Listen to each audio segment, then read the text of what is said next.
Welcome to the Domain of Anguish Speed Clear Seeder Guide, your ultimate guide on seeding, otherwise known as seeding for dummies. I will do a quick introduction to the Domain of Anguish. I will then talk about the seeder build and attributes, followed by a description of armor and equipment, and finally I will provide a commentary on a recent subcon run from a perspective of a seeder. We will start with some interesting trivia on Domain of Anguish, which consists of 4 areas, each with its own environmental effect.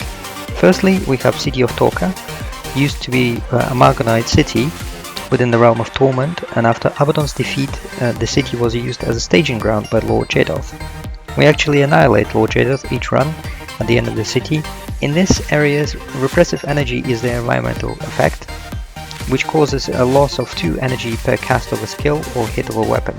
Hence I recommend that you never attack with your wand and conserve your energy. Second, we have Stygian Veil, which is demonic breeding ground, and it's lorded over by the Dreadspawn Mole, where we do the 360 waves. Dreadspawn Mole itself also does not escape our wrath, and we slay it every run by destroying its smothering tendrils and all the Stygian creatures which spawn after this all 6 tendrils are killed. We also call this a 6-0, where all 6 tendrils die at the same time, or sometimes you hear of 3-3, where 3 cores are killed at a time. In this area, Demonic Miasma is the environmental effect, which inflicts 50 damage every time you block or dodge an attack. Ravenheart Gloom is the next area, and it is a battlefield between the Order of Whispers and the forces of Malix the Undying. Hence all of the groups of the NPCs fighting the demons in Gloom. Interesting piece of trivia for official WoW Speed Clear players is that you will notice the Shadow Army on the way to Vale and in Gloom. This is because it is where Menzies has staged his Shadow Army while aiding Abaddon and later Malix. Sadly for them, they pose no threat to the party, and only our poor Angchu get killed by the Shadow Army on the way to Foundry. In this area, Shroud of Darkness is the environmental effect, which causes all the attacks to have 50% chance to miss. And finally we have Foundry of Failed Creations, which was used as a Margonite prison operated by the Forgotten, holding the particularly troublesome prisoners. Fury was one of them, and as a general doom and one of the 4 Lords of Anguish, it rules Foundry as its domain. Sadly for the Fury, it is just another poor sod that is unable to withstand our wrath each run, because we spike the Fury group at the end after it spawns following killing of the Beast of Arg. For Monty Python fans in the room, Beast of Arg is actually an homage for the developers' love of the film Monty Python and the Holy Grail. Thoroughly recommend it, it's absolutely hilarious film. Another piece of trivia is that Titans roam around Foundry, and this is because the Door of Kamali in Prophecies is where Titans are formed, and this is where it leads. In this area you have Enduring Torment as the environmental effect, which leads to a loss of 10 health every second. Next we look at the build and the seeder attributes. Firstly, seed. How does it work? Well, Emo has life bond on the tanks, so if a tank takes damage, the Emo takes damage as well, which will trigger the seed. If Emo does not have life bond on a tank, the seed will not trigger, and this is why you need to direct seed at particular occasions. For example, on the first ball in the city, you would direct seed the trench tank. If done correctly, a seeder will achieve a breakpoint that increases the seed duration to 9 seconds and heal of plus 40. This requires seeder to pop eggs, corn and lunas, as well as maintain blessed aura on yourself and equip 20% enchantment weapon, usually a staff. Secondly, we have the Shield of Absorption. Although not explained in the skill description itself, SOA reduces first hit by 5, the second hit reduced by 10, the third is reduced by 15, and so on. It is used primarily on the Emo to help with his tanking, and also to give an extra enchantment for his energy management. For example, on Lord Jadoth's pull, where the Emo has massive energy drain. Thirdly, we have Aura of Stability, which is very useful enchantment to help Emo to tank groups in Vale and to avoid knockdowns, and also in Foundry, especially Room 2, for the same reason. He must also maintain Aura of Stability on a MLK in the city when he is killing the Zeus on the wall. Finally, this is an extra enchantment to help the Emo with his energy management. Next we have Even Escape, which is useful to increase speed of runs because it enables you to jump to the other team members as well as to and from ledges in Vale, where you need to put EOE for the clover spike. It is also useful to give minor healing to the snakes in Foundry and other team members while you are running from spot to spot. Next we have Pain Inverter, which inverts the damage received back to the enemy, and it is useful and used at appropriate places, which I will explain during the commentary of a recorded run at the end of this video.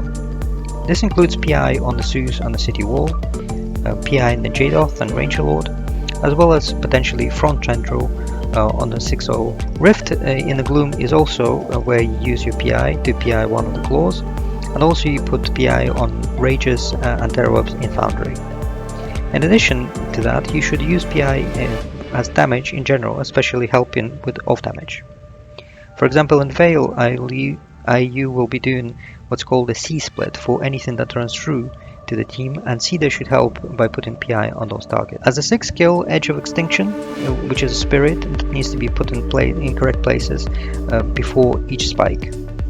If you pop all your correct pecons and have the correct attributes, it will do approximately 50 damage for each creature that dies, which helps to have a clean spike with everything dying at the same time, including any off damage that is not in the ball. I will show you the correct spots for each OE in the video. Next we have Blessed Aura, which is a crucial skill for the duration of Seed, because with correct pecon, Cedar will be able to reach the breakpoint to push the Seed to +40 and increase the duration to 9 seconds instead of 8 seconds.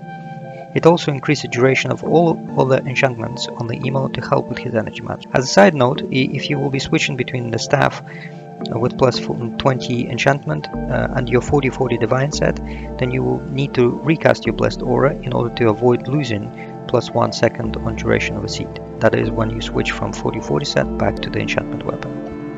And finally we have Undying Aura, which is used to resurrect people as soon as they die with full energy and health. Cedar should be aware of their surroundings and pay attention to the compass, and if needed, run forward to resurrect people when they die.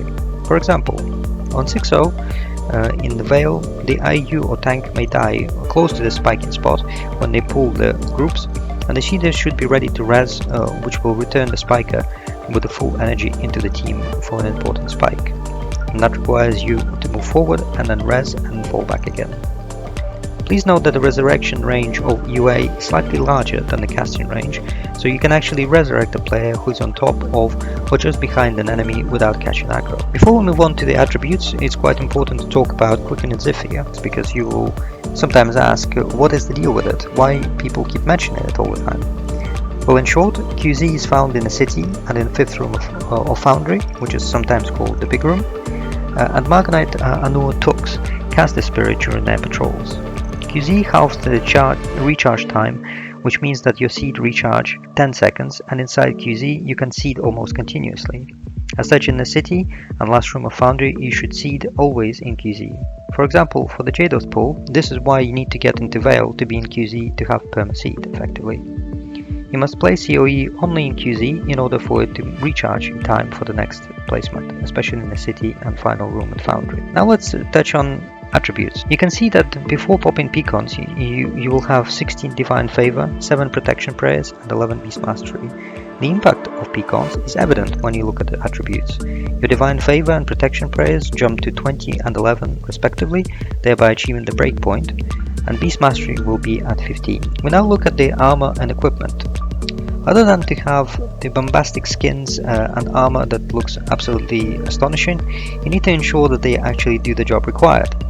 First of all, you will need a Divine Favor headpiece with Superior Divine Rune, which helps to achieve the breakpoint for the seed. You then have a Superior Vigor Rune to increase your health, and minor Protection Prayers rune as well for the Shield of Absorption. Finally, Radiant Insignias and 2 Attunement Runes assist with your energy management. In terms of equipment, you will need to, most importantly, to have a staff with 20% enchantment mod to increase duration of your seed. 44 Divine Favor set is for casting UA when you need to resurrect several people at a time. As mentioned earlier, please be conscious of the fact that when you switch from a weapon that has 40-40 set back to the 20% enchantment set, you will need to recast your Blessed Aura, because otherwise you will lose 1 second on your seed. The shield set is helpful for running around and also in case the Earth Spike in Gloom is slow. it's generally useful for while you fight. Finally, you could take a flat bow or long bow to the extent that you need to pull something if needed. Now, as regarding pecons, first of all we have birthday cupcakes, which are primarily used for the speed boost and a bit of health boost as well. Candy corn and golden eggs, which bump up your divine favor up to get an extra second on seed and reach the breakpoint. Pumpkin pie is used to increase the casting time by 15% and attack speed by 25%. Then you have the candy apples, which increase your energy and health. Lunas must be popped by the seeder in order to reach the breakpoint and achieve the 9-second duration on the seed, as well as the plus 40 heal. Then we have war supplies, which provide an armor boost and plus 1 regen that is helpful when you are fighting, especially in Foundry. Seeder should have also resurrection scrolls, for example when the team wipes or UA is on recharge and somebody really needs a fast res. Next we have the personal morale boost or death penalty removal, such as pumpkin cookie or wintergreen candy canes, both of which are good. The important point here is that you should never use party-wide morale boost in DoA, because this may mess up Trench Tank if he needs to use a Power Stone at Cave. Otherwise, if the tanks just need a P-Stone to get their timing right. Summoning stones are helpful for breaking aggro, for example Mysterious or Zaishan, but it is useful to have a few ghastly stones as well in case you need to pop to help for the spike. For example, in the second room in Foundry, TK will already use a stone at Elilord sometimes if there's a pop-up, and therefore you will be the backup for popping a ghastly stone in the second room in Foundry. Finally, I always carry a few power stones in case the tanks ask for one, and for whatever reason they are not carrying any, and tut to those tanks. And now for the main event, we observe a recent subcon run from a perspective of a seeder. We start our run in the city of Torc'qua. Upon entry, you want to make sure that all of your pecons are popped and check that you equip your enchantment weapon. You should also grab the quest from the NPC on the left and blessing on the right to build your Lightbringer title. Hug the right wall and run with the team until you get in a position for placing your first EOE in a small crevice in the right wall. But prior to placing your EOE, put stability on the MLK, who will cast a backfire on the first suit. After that, you place your EOE and cast Blessed Aura on yourself. Once the ball is ready, direct seed the Trench Tank for the spike. This is because the Trench Tank starts the first ball as soon as possible, and Emo will not have all of the bonds of the tank. After the spike, main tank will be making big ball on the left side, and you need to work on the city wall with the Mesmers. Please ensure that the MLK has stability at all times, and as long as you are in QZ, you can alternate your aura of stability between the MLK and the VOR. You are also responsible for putting PI on the SUs on the city wall to help MLK kill them quicker and ensure that the EOE can be placed quicker. As Seeder, you have less to do on the city wall, and therefore you should be aware of when Mesmers die and UA them as soon as possible in order for them to recover their full energy for the next spike. Once the SUs around the city gate are dead, please place your EOE while standing in QZ in order to get your timing correct for the EOE inside the city. Keep putting stability on the MLK and the VOR to finish the city wall. And once the ball is ready, get ready to seed the Emo for the spike.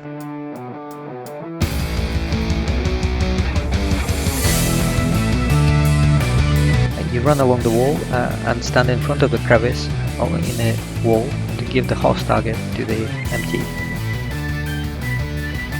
Once the MT hosses through the wall, you E to him and run to the first spot to put your EOE together with Mesmer.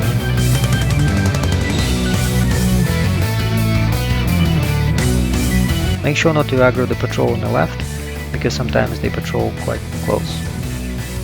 Put your first EOE in this spot and then run down.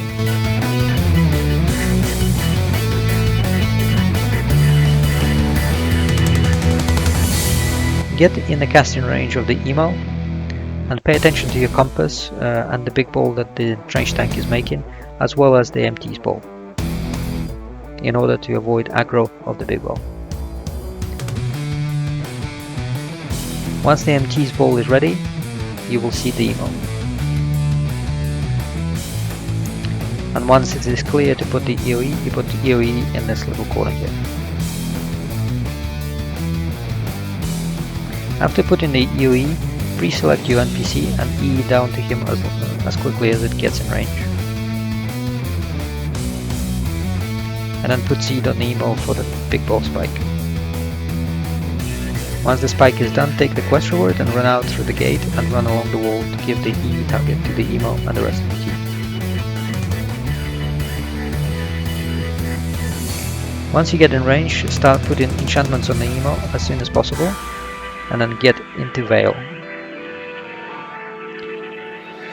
You are now standing in QZ and you can start seeding the emo almost continuously, and you need to put your EOE to the left side of the CD gate. Continue putting in enchantments on the emo and seeding the emo for the spike. Once the ball is dead, put PI on Jadov and call your PI as well, in order for the IU and TK not to stack the PI on top of yours.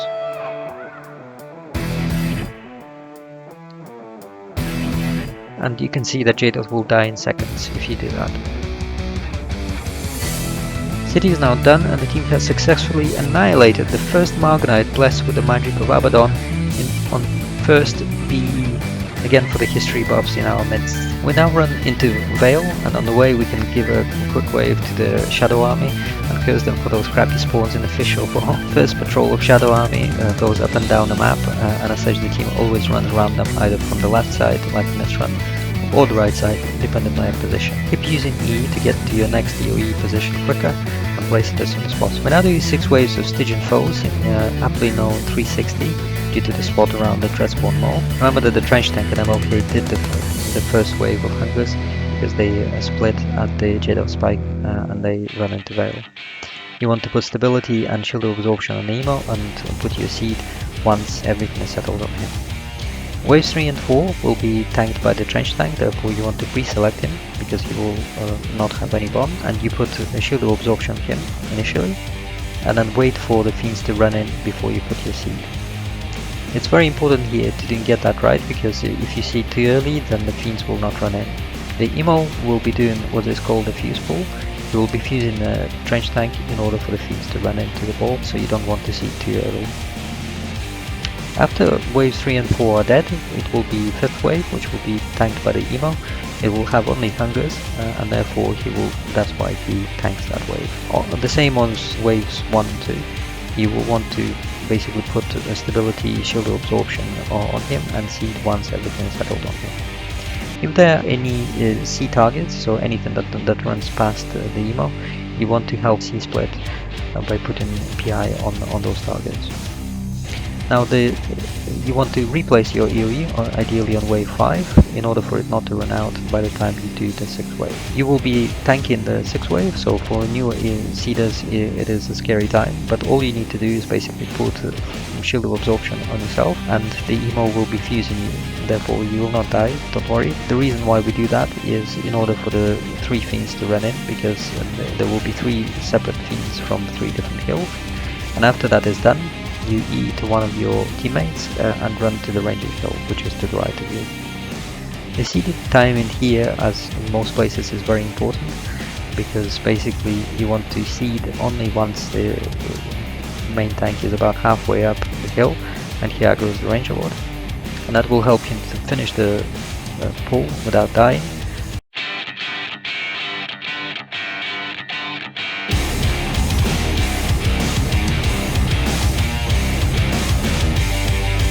And once the Ranger Lord is by himself, you want to put PI on it and then stack up on the Mesmers in order for the incendiary arrows kill the Lord very quickly.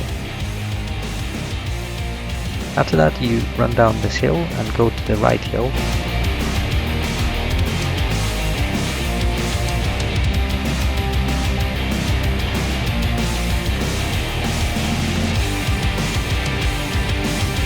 Run along the right side of that hill in order not to aggro to the Tormentor, which spawns once the Clover Trench is popped.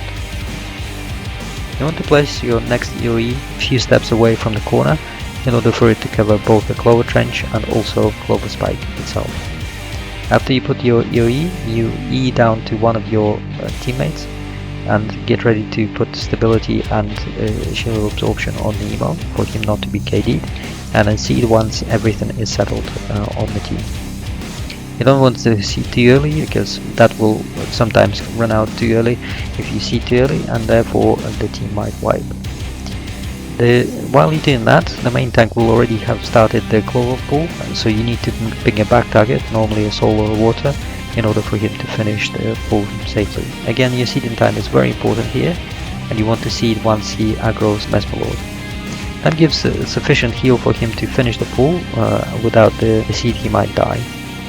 He will DC to the back target, and that's when you put your second seed in order for everything to die evenly.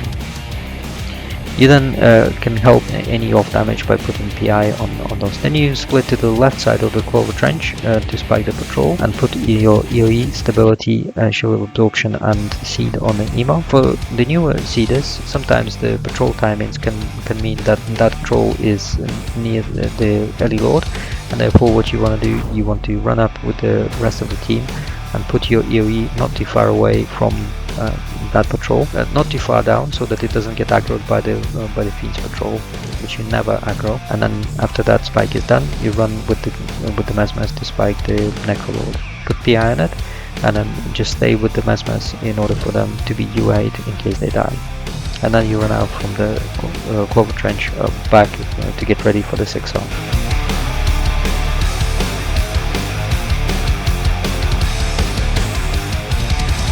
As explained in the introduction, 6-0 stands for killing the 6 smothering tendrils that spawn to kill the Dreadspawn Maw, and quite often the MLK will be quite late, therefore you will be killing the front right tendril with the emo, where you stack up on the bush and just put PI on the smothering tendril in order to kill it and do not move. In this instance MLK was sufficiently quick, and therefore we did not have to do that.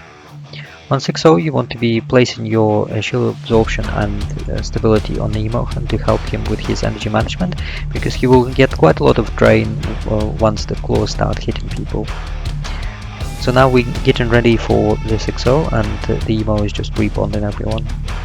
Once the quest is taken, quest reward is taken, you start putting your enchantments on the Emo.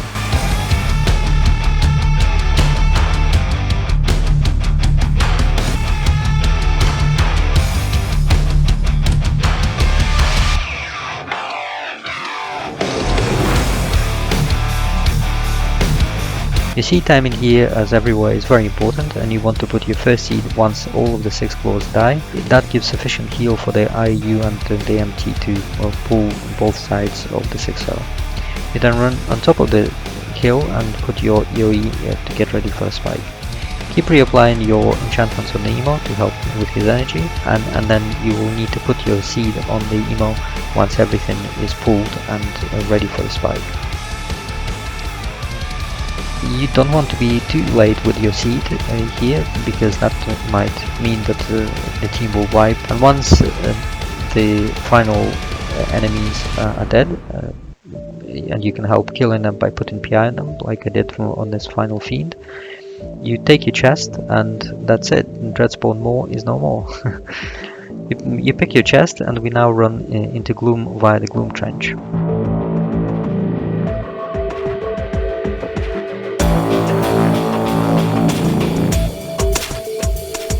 If the trench tank is fast enough, he will glitch the back patrol as well, but if not, we would need to spike it. In this instance he glitched it, therefore we didn't have to spike it, but if we do, then you need to basically put seed on the Emo if he has life bond on the tank. If not, you direct seed, and then you put your EOE in order for the spike to be clean. Then you ping your hard mode for the trench tank to activate the Gloom Cave waves, and then run to Gloom. Now we are in a foggy Ravenheart Gloom, where the Order of Whispers are hopelessly failing to deal with the forces of Malix. They keep dying, basically. You want to activate the patrols at the beginning of the Gloom in order for them to run to the NPCs, and then you E to one of your teammates on top of the ledge. Normally it will be a tank, because he will do the horse up, will be ready for the E target. By this point the trench tank would have already activated the rescue quest, and that will spawn 12 waves of enemies run into the cave to obliterate the Warden and his Order of Whispers fellows trapped behind enemy lines. While the trench tank prepares the cave ball, the team runs to the corner northwest of the cave to be ready to catch waves 4 and 8. These waves consist of earths that can remove enchantments from the trench tank and fail the run if the Warden dies. Therefore wave 4 is tanked by the Emo, and wave 8 will be tanked by the main tank. After you spike the wave 4, You run with the Mesmers to the spot for spiking the cave ball and help with the cleanup by putting PI on the mobs. After that, you put EOE roughly about 5 steps away from the edge of the chasm behind you, and you EE across the chasm to the Emo and run north to run through the spawn point of the Order of Whispers company that will always die, those weaklings.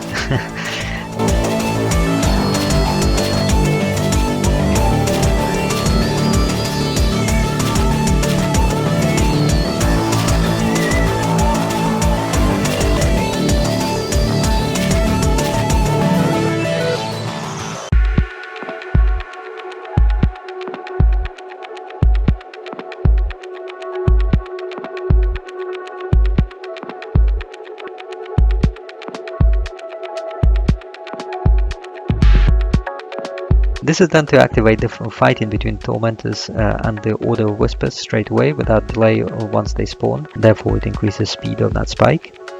And after you activate it, you run to the rift and stand with the Emo in a safe spot. Once the cave ball is dead, MT will ping his shadow form and Trench Tank will take the next quest from the Warden in the cave, and this will spawn a number of Tormentors around the rift and 2 claws in the rift itself, as you will see in a second. So what we are waiting here for is for the cave spike to be finished before we start capturing the rift.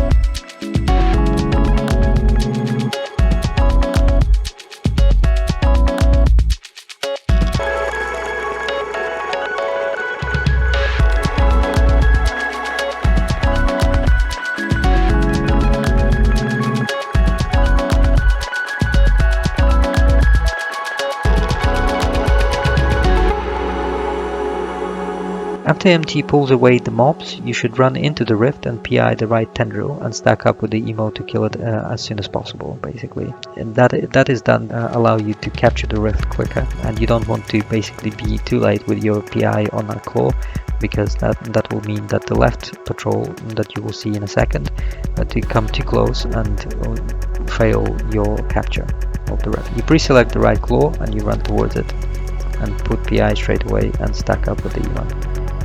Claw will die relatively quickly, especially if you can put PI correctly, and it will hit you with the initial slash. You see the indicator on the left top corner that shows the capture of the rift. By this point, TT will have taken next quest from the voice, the NPC at the beginning of Gloom, and this will spawn the Order of Whispers company that you will promptly die at the spawn point that you activated earlier. Place your EOE in range of both this ball and the likely darkness spawn around the Gloom chest area, and wait for the MT to jump in. And it's helpful to put seed on the Emo to help with some heals.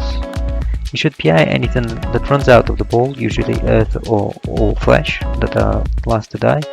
And after this done, TT will take the quest reward from the voice, and this will spawn the Greater Darkness, one of the 4 Lords of the Anguish leading Malek's forces within Gloom, and 2 Darknesses. Mesmers will generally spike on spawn in casual runs for speed, and once this first wave is dead, 5 more Darknesses will spawn, as you will have seen now. While the Mesmers are spiking the first 2 waves, please stand in casting range to the enemies and keep recasting your shield and stability on the Emo to help with his energy management. Once the second wave of Darknesses die, each of them will pop 5 Earth Babies, making a total of 25, which can easily wipe the team. Emo will E to the main tank to block the spawn of the Earth, and you need to seed in time in order for him not to die and for the block to be successful.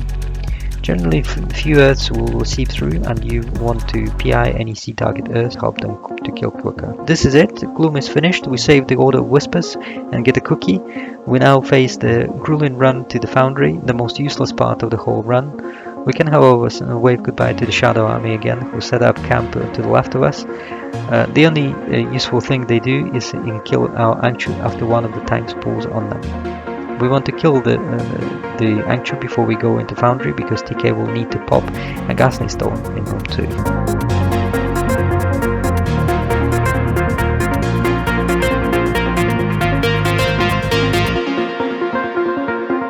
Finally, after a lot of huffing and puffing, we arrive at the Foundry Fail Creations, Our last area consists of 5 rooms, with the final room aptly called the Big Room, because this is the largest and contains the Fury group. Please ensure to take the first quest at the NPC outside the Foundry, because you will be responsible for spawning the Fury group by taking the final quest reward. First room is the easiest, to wait for the Markanites to spawn, and once it is safe, put the EOE on the left wall. Keep casting shield and stability on Nemo to help with his energy management, and you can also seed to help with some heals for the Messmans. Once the Markanites are dead, there will be an additional pop of 2 rages and 2 despairs. Your job here is to PI one of the rages, which will kill it in seconds. Second room tends to be a bit messy, and hence you will notice that the video continues with a different run video, which was a bit cleaner. This room contains a group of Markanites and Terrorwebs in the initial pop. Your job here is to maintain stability and shield on the Emo to avoid any knockdowns and help with his energy management. You can also seed the Emo to help a bit of healing and add an additional enchantment. If the spawn is good, Terrorwebs will be standing together. If one Terrorweb that is not in the ball, you just put PI on it, and once the group dies, another group of 2 Dream Riders and 3 Terrorwebs will spawn. Messmans will be focusing on the Dream Riders, who can mirror enchantments such as Prot Bond. Your job here is to put PI on one of the Terrorwebs, ideally the one that is not in the ball, and to UA people when they die. You will notice that I have equipped my 40-40 Divine Favor set for faster recharge of UA and faster resurrection. Room 3 will involve spiking 2 balls. To the left, a group of 3 Terrorwebs and 1 Dream Rider, while the second deck will be doing a big ball on the north side room. Your job here is to put EOE between 2 pillars or in their vicinity in range of both balls. You should place your EOE as quickly as possible for your recharge time to be good in the next room. Important point to note is that I recasted my Blessed Aura upon entry into 3rd room after I switched to my enchantment staff, which is required in order to ensure that the seed lasts for 9 seconds rather than 8 seconds. In room 4 you will be using a tactic called Push, where the entire team runs to the further gate, spikes the first group of 3 Terrorwebs and a key while running. Ideally the group spawns far enough to avoid aggro from the team, but if it is in aggro, then the team moves and spikes. To help with the spike, PI one of the Terrorwebs and move with the Emo into the left corner of the gate. Wait for the Terrorwebs group to be spiked and then place your EOE.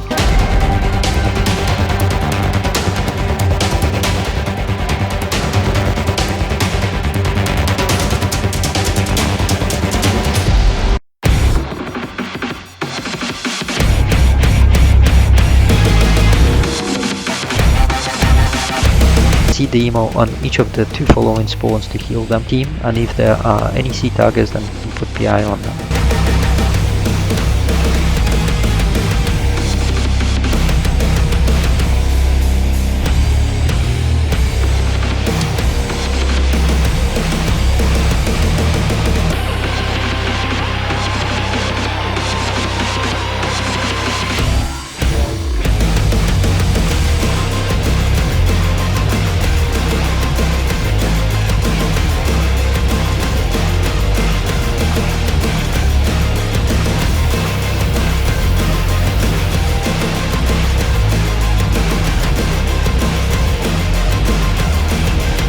Final wave, which will have 1 Dream Rider, 1 Despair, 1 Terrorweb, 1 Key, and some Fury Titans.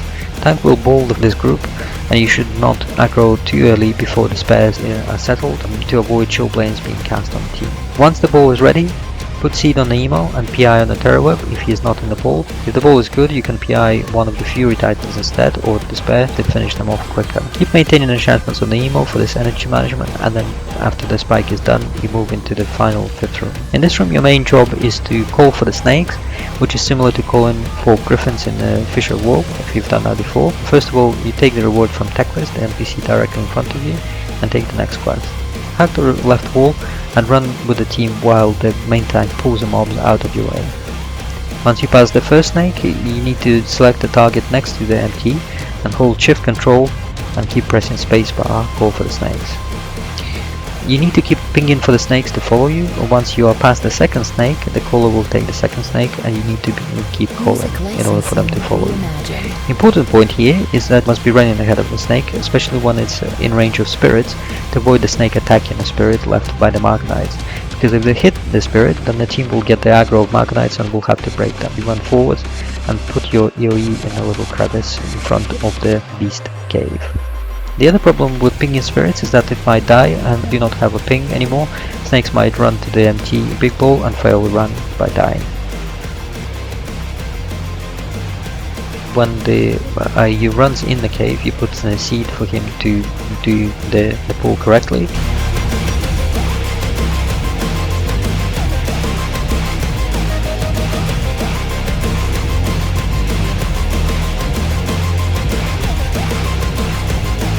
Once the beast group dies, you will be the closest one to the general to take the quest reward, and you're responsible for taking that quest as soon as possible for the trench tank to start the pull of the Fury group. Run into QZ with the emo next to the chest and keep re-putting the seed in order for the mesmers to maintain and heal.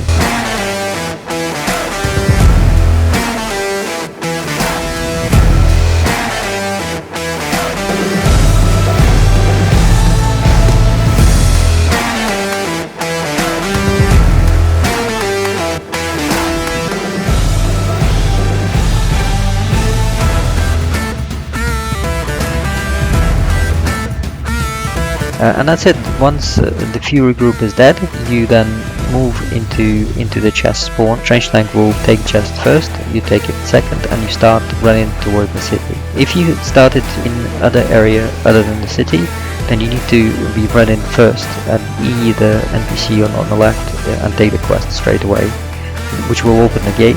Trench tank will recoil out on top of you and will start making the first ball.